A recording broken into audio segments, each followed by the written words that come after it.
The Behemoth is a small game company known for making games like Alien Homie did. Yeah, we're going with that. Games like Pit People, and of course, you can't forget Battle Block Theater, and of course, the best of them all, Castle Crashers. Castle Crashers is a 2D 4-player side-scroller beat-em-up.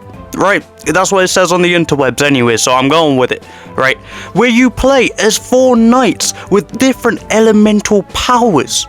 Wait, hold on, that actually sounds very familiar. Kick back, whip around and spin.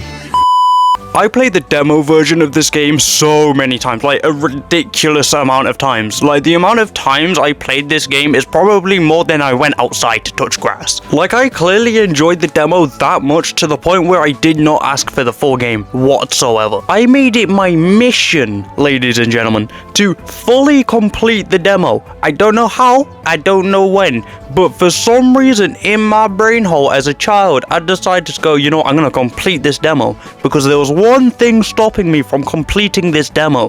The troll. That's the true final boss, ladies and gentlemen. That is the true final boss of this game. No, not you, Dwayne the Pebble Johnson. You bald fraud! A troll that turns off the lights. Like, that was the guy I wanted to beat. I wanted to beat the game so fast that he didn't have time to turn off the lights. 'Twasn't till 2014, ladies and gentlemen, back when I was a wee lad, a wee young lad, that I managed to play, or at least start playing, the full game of Castle Crashers. Oh, how it was perfect. Oh, the excitement I had oozing out of me. It was great. It was fantastic. And unfortunately, 'twas that unfortunate day when I managed to start playing the full game that I realized I didn't own the game still. Yes, 'twas a sad day, because I did not own the game still.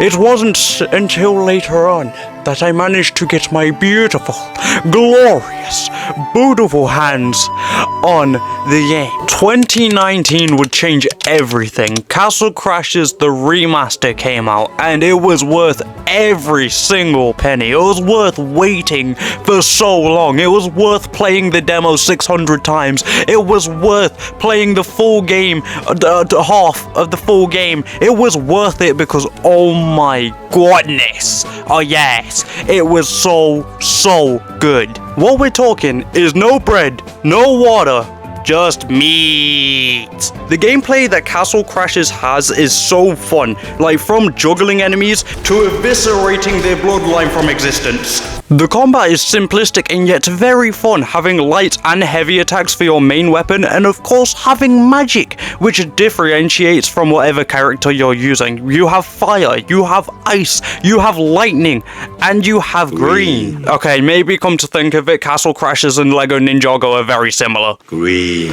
You are also given items to help you along your journey to become the Omega Knight, to be the one and only knight.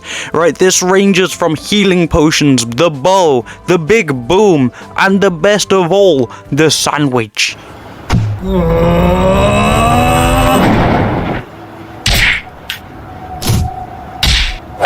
The levels in Castle Crashers were quite unique, I guess. I don't know if that's the correct word to call it, but whilst the formula was practically the same, kill a wave of enemies, get to the mini-boss, kill more wave of enemies, and then go to the final boss.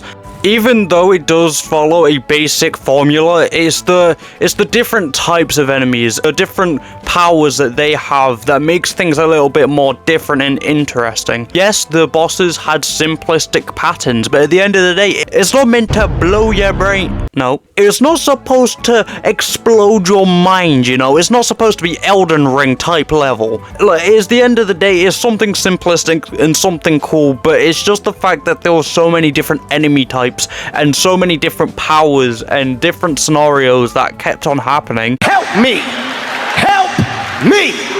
Each part of the Castle Crashers map has different variations of enemies, or at least segments of the map. These enemy types go from trolls to barbarians to Eskimos to thieves to slime and even bats, with each enemy type getting more peskier by the second. And not only that, with each segment of the map that you enter, a different soundtrack plays with each single segment. And oh my goodness, every single one hits. It's ridiculous. Well, majority of them hit. I do have a few that I don't like. However, most of them, majority of them, I absolutely enjoy. Let me give you a few that absolutely slap.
And it's not even the levels themselves that have great music, it's also the home screen.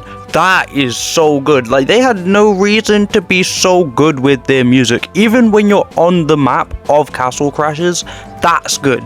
Every single segment was put with care. It's such a small game, right? But every single part of it had such great care. There is also a leveling up system which gives you points to put in 4 categories when you level up. You have strength, magic, defense, and agility. The more points you put into these categories, the faster, the stronger, and the more magic you can get. And of course, the more you level up these systems, the more combos you'll get, the more magic you will get, which is good for everyone. However, I will tell you this one thing, there is only one combo that you need to worry about, and you are given that right at the start of the game. That is either A double Y or X double triangle. Literally, it's not that deep. The systems in this game are very simplistic. It doesn't need to be some convoluted skill tree or anything too deep. It's a small game, but it has a lot of fun to it. Now let me talk to you for a second about the big boys. Yeah, we're talking about the big thick boys, right? We're talking about the bosses. Now, boss fights, like I have said, have a simple pattern and they're very easy to do. However, I am going to tell you right now, there are some annoying ones, like the dragon and sock puppet, the necromancer, and the catfish.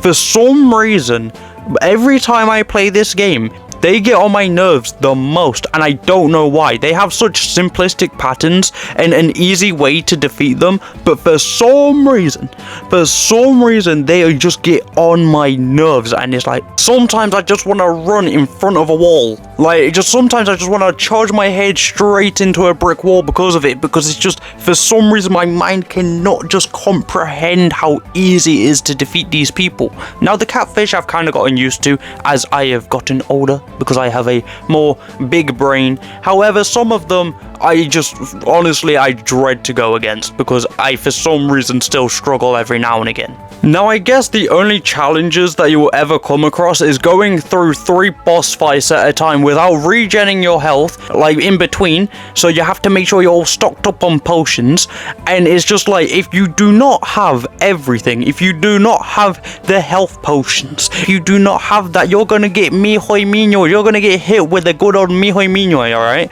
Doodle Bob is not gonna have fun. You're not gonna have fun. The artwork is some of my favorite in gaming. There's something so charming about the style that had me hooked. The first character I loved when looking at this whole game is is the Ice King. Oh, my bad. I kind of read that wrong. Didn't have my glasses on. The Frost King. Right. Sorry, Ice King, you gotta go. Oh, dang it! Well, I'm out of here. Goodbye, everyone. Between the Frost King and the Cyclops and the Undead Cyclops, both of those designs, for some reason, for me, I really like. I don't know what it is, but it's just the artwork in this game. Like, whilst, yes, it's supposed to be for children, it's such a good art design. Simplistic, yes, but it's got that charming feel and it's really nice. But honestly, out of all the bosses, that's my favorite. Frost King and the Cyclops. Both of those designs are so good, and I'm so glad that the art style is what it is, because, you know, it's just some of my favorite in gaming, and I don't think any other company now is actually wanting to sit down and make an art style for their games. I feel like every single game is trying to be the same or trying to copy off one another, and there's not necessarily an art style going through. I am gonna leave this video here though. I think I've talked about it enough. However, I cannot do this game justice. Please go and play this game. Honestly, me talking about it doesn't do it any justice. It's definitely one to play instead of trying to explain things. Like, it's just such a fun game. Like, get some friends if you want to, if you even have any. If not, one-man squad. You know, it's honestly so worth the time. It's not anything stressful. Something fun, something to chill you out, depending on the person that you are. But yeah, I'ma see you in a bizzle. Take care and peace. In these fast times, chasing lifelines for a lifetime. I've had my heart in the right place at the wrong time, with the right girl in another world. Maybe we would be together still, if you hate us and resent that. I don't give a shit, I'll let it spill. I don't give a damn, I'll keep it real, cause by now I hope you know the drill. I would never lie, young forever, I ain't never gonna die. Told me grow up and I went and showed them why I could make it. I showed them the power in youth, power in truth. The younger you stay, the closer you are to your roots. That's the reason I know.